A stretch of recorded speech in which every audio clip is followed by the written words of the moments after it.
Senhor Presidente, Senhor Ministro, Senhora Secretária de Estado, Senhoras e Senhores Deputados. Senhor Ministro, eu quero obviamente começar por agradecer a sua presença e queria-lhe falar de duas áreas, o tema dos refugiados e depois a igualdade. Relativamente aos refugiados, já na última audição, da última vez que foi ao Parlamento, o Grupo Parlamentar do PST teve oportunidade para partilhar consigo aquelas que eram as nossas preocupações no processo de acolhimento, de integração dos refugiados. E, portanto, foi com alguma satisfação que eu vi que foram dados passos nos últimos dias ou nas últimas semanas, nomeadamente ao nível daquilo que foi um tema que nós colocámos na agenda, que é a questão da tradução, e evidentemente fundamental para a integração dos refugiados. E se é verdade que entendemos como muito positivo o facto de ter havido uma mobilização nacional em torno desta questão, mais do que mobilização, uma onda de solidariedade alargada não só das instituições da sociedade civil, como as próprias autarquias. O Sr. Ministro falou, aliás, dos já 48 municípios que contam já com os refugiados, mas a verdade é que temos evidentemente um número ambicioso, e o Sr. Ministro já nos tinha dito, dado nota de 10 mil, se tivermos em conta os vários programas disponíveis, desde o de recolocação, de reinstalação ou, eventualmente, o novo acordo União Europeia-Turquia. E, portanto, eu também ouvi hoje o Sr. Ministro, tal como o Sr. Primeiro-Ministro já tinha dito, com uma vontade de ir mais além. Mas eu aqui volto a partilhar uma preocupação, diferente daquela que fiz há um mês atrás, mas a verdade é que nas últimas semanas ouvimos a Sra. Presidente do Conselho Português para os Refugiados, a Dra. Teresa Tito Moraes, julgo eu que no dia 22 de abril, e mais recentemente o responsável da Plataforma de Apoio aos Refugiados, o Dr. Rui Marques, darem nota de um atraso naquelas que são as verbas destinadas às instituições que estão a acolher estes refugiados. Aliás, a doutora Teresa Tito Moraes fala de 50% do financiamento de 4 dos 47 que já chegaram a Portugal. E, portanto, aquilo que eu lhe coloco como pergunta, eu sei evidentemente que esta é uma questão que é em primeira linha de competência de uma colega sua de governo, não é sua diretamente, mas a verdade é que tem a tutela da integração dos refugiados. E, portanto, aquilo que eu lhe perguntava é se não considera que estes atrasos poderão comprometer o trabalho dessas instituições que, de forma absolutamente genuína, espontânea e solidária, se predispõem a receber os refugiados e depois, ao final do dia, aquilo que acontece é que não recebem a verba que deveriam ter, obviamente, direito e tempestivamente direito a ela, para que possam desenvolver o seu trabalho. Ainda relativamente aos refugiados, a segunda questão que eu lhe trazia prende-se com o risco acrescido de crianças desacompanhadas e das redes de tráfico de seres humanos. A verdade é que a Comissão Europeia apresentou na semana passada um relatório onde analisa os progressos realizados em matéria de luta contra o tráfico de seres humanos.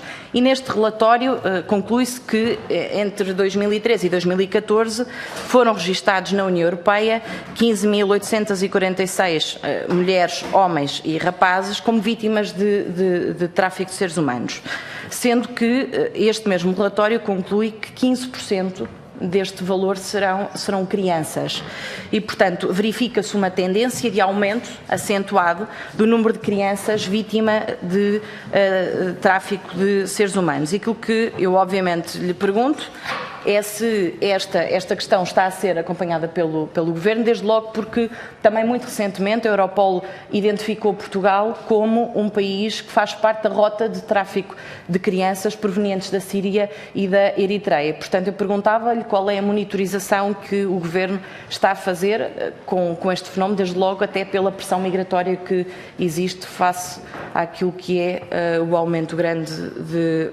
dos refugiados.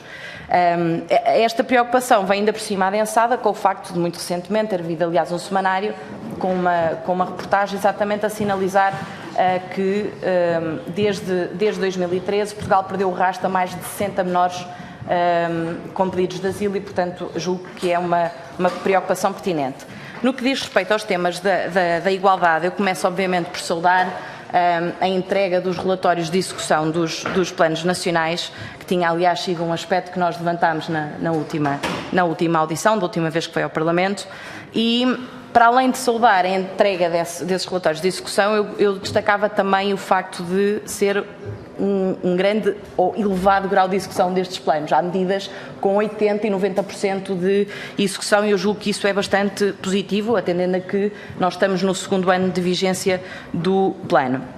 E relativamente ao plano, há algumas medidas que eu gostaria de lhe perguntar qual é o ponto de situação. Em primeiro lugar, os planos municipais para a igualdade, sendo que evidentemente a meta era muito ambiciosa, eram 25 planos por ano, e portanto aquilo que eu lhe perguntava era, desde o início do ano, quantos planos municipais foram celebrados. Sabemos evidentemente que isto não depende única e exclusivamente daquilo que é a vontade política do Governo, depende em grande medida daquilo que é a proatividade e a vontade dos autarcas, mas também atendendo a que o Sr. Ministro tem a tutela das duas áreas, perguntava-lhe, em primeiro lugar, qual é o balanço que faz desde o início do ano e, em segundo lugar, de que forma é que o Governo irá potenciar a celebração ou a potenciação da execução destes mesmos planos. No que diz respeito à igualdade no setor empresarial, a primeira pergunta que eu tinha para lhe colocar prende-se com a lei das cotas, porque eu noto aqui alguma variação naquilo que tem sido a posição do Sr. Ministro. Porque nós, no dia 16 de fevereiro, o Sr. Ministro, de forma muito assertiva, falava de uma lei de cotas para as empresas cotadas em bolsa e dizia, aliás, que nos próximos dias iria apresentar uma proposta de lei de cotas nesta área. Em abril, afirmou que ia levar este assunto à concertação social, portanto já num tom mais moderado ou menos convicto. E a verdade é que vai cumprir, uma vez que vai hoje mesmo apresentar. Mas a verdade é que eu lhe queria perguntar em que termos é que isto vai efetivamente avançar, porque eu também notei na sua intervenção inicial que está claramente com um discurso mais moderado, porque não falou de lei de cotas, falou numa agenda para o reforço da participação feminina, o que eu saúdo o facto de pretender não assumir já uma lei de cotas sem antes discutir efetivamente esta questão com a concertação social, e eu acho benéfico que o Governo faça nesta área aquilo que não fez noutras em que tomou as decisões e depois foi comunicá-las à concertação social. E, portanto, aquilo que eu lhe perguntava é se efetivamente vai ou não avançar uma lei de cotas e já agora em que termos. Mas porque é importante haver coerência naquilo que é a implementação das políticas públicas, a verdade é que nós no ano passado tivemos a celebração de um acordo com 17 empresas cotadas na Bolsa, uma carta de compromisso que tinha objetivos muito específicos com vista ao reforço da participação feminina nos conselhos de administração até 2018.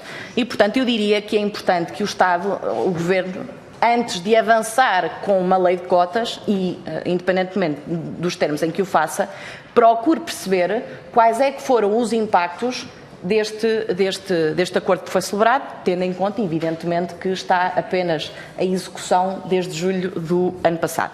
E, por fim, relativamente ainda a esta matéria, aquilo que eu lhe queria perguntar é se tem havido alguma evolução no quadro das reuniões da União Europeia relativamente à diretiva das cotas e, já agora, perspectivas relativas à sua aprovação. Obrigada. Muito obrigado.